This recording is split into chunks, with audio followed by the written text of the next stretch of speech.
Do you ever get the feeling that things are happening in which you have no say? That restrictions on your day-to-day life seem to be increasing, often by illogical rules and regulation? Ever thought that someone else was controlling things? Someone remote, unseen, unaccountable? Yes? Well, you're not alone in your thoughts. Our country is effectively being governed remotely by the Parliament of the European Union, severely restricting Britain's independence. They are literally controlling your lives.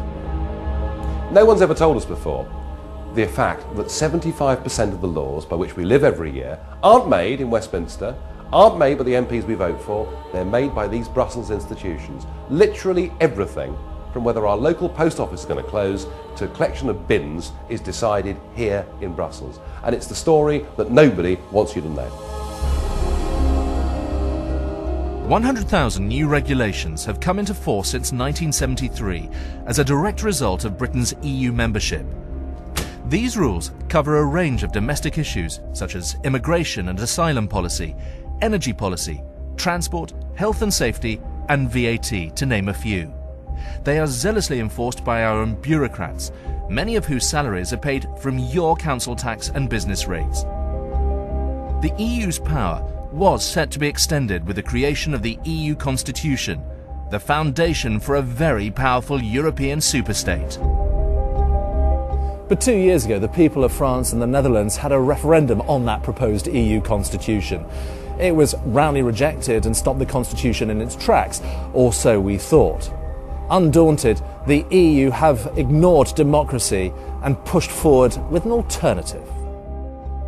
And right now, the situation has never been more urgent. We have before us what they call the Lisbon Treaty, but really it's the old EU Constitution, reheated and repackaged. If it passes, it will give the European Union the ability to legislate literally over every single aspect of our lives. The aim of this video is to illustrate the far-reaching control exercised by the Parliament of the European Union and the imminent changes that will irrevocably alter the independent state of the United Kingdom.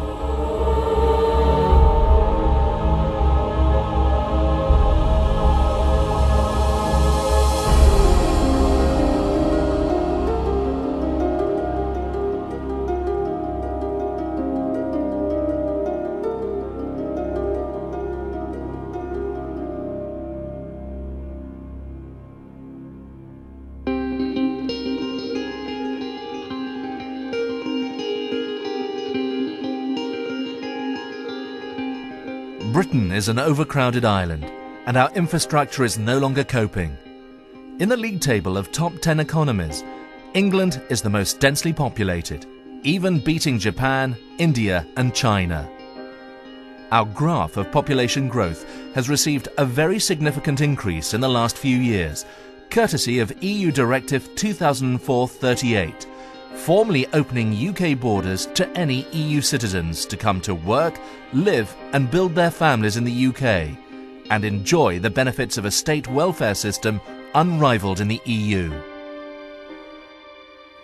On paper, this seems fair, and every other EU state is supposed to receive migrants. Yet amongst the other EU countries, the UK is at the top of yet another table, that of receiving more migrants than any other EU country, even though we're the country least able to cope with such a sudden population explosion. We're also the least able to cope with the strain imposed on housing provision, health services, transportation infrastructure. Well, the list goes on. Official figures have been repeatedly shown to be woefully inaccurate. The signs of uncontrolled population growth are already evident throughout the UK. And it's not just restricted to the cities. Have you noticed, no matter where you live, how often you're in traffic jams compared to, say, 3 years ago? Had problems getting your children into chosen schools? Seen cutbacks in local health services?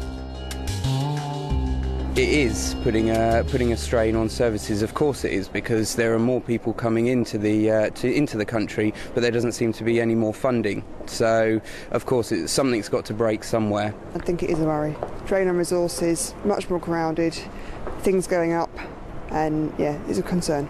Our population is growing, and we're getting immigrants from North Europe coming in and increasing the population. And where do we put all the houses? You're getting more and more houses, nowhere to put them. Especially traffic on the roads is full. It's too much. It's definitely going to be a strain on it because there are more people in demand for it as well. Yes, you look around, we've got all our motorways. It's beginning to get like a car park everywhere in the roads. Our pollution, everything about this country now is not good news at all. I'm worried already, so it's a big worry, isn't it? I'm worried for my children and my grandchildren now. It has affected us. And it concerns you? Yes, it does, a lot. In fact, so much so I'm thinking of leaving, doing the opposite. These comments are not isolated views. In a recent survey, 59% of people said that membership of the EU prevents Britain from controlling immigration. 80% of people say they want immigration controlled now. Clearly, something has to be done. But the UK government appears powerless in the face of Brussels.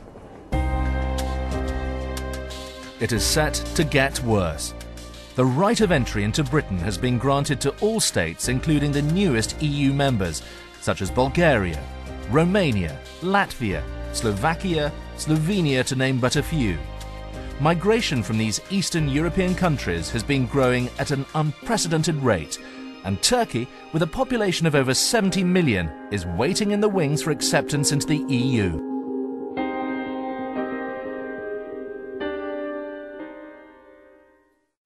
Have you ever wondered why the cost of sending a letter has increased so much recently?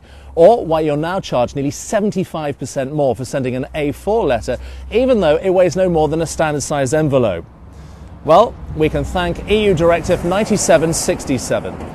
They came up with this new system in a drive towards achieving harmony of European postal services so that we in the UK could benefit from, well, lower prices. What it meant in practice was that the Royal Mail had to open up its business mail services to foreign competition like Deutsche Post, which has now muscled in on the lucrative bits of Royal Mail's market, but leaving poor old Postman Pat with the unprofitable domestic postal deliveries, trying desperately to keep the costs viable, but without the profit from its business post to keep it afloat. I think we'd all agree that post offices play a vital role in keeping communities alive. Indeed, without the post office counter services, many rural shops like this one would be forced to close. And yes, the government acknowledges this and has set in place subsidies to ensure post offices can stay open.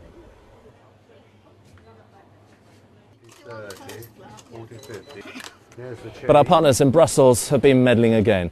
Here's EU Directive 2002/39.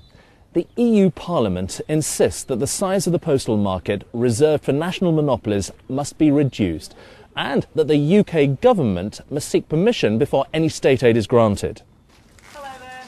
Hi, can I send that? As a result of this, back in 2003, the government signed away the Royal Mail's ability to control its own financial affairs, and a deal was struck which allowed the government to grant £150 million to the post office each year for 3 years.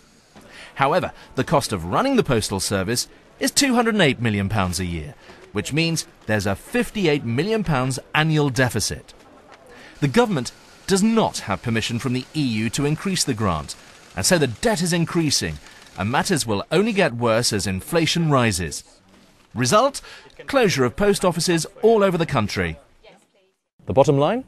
You, the government, and Postman Pat have lost control over the future of our post offices.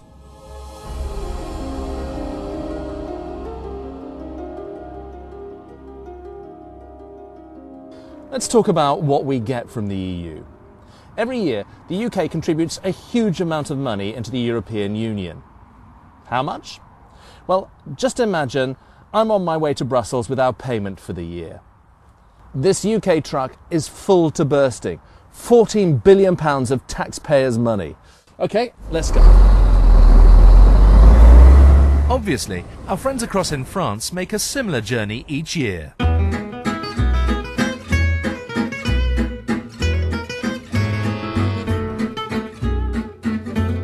When everyone gets to Brussels,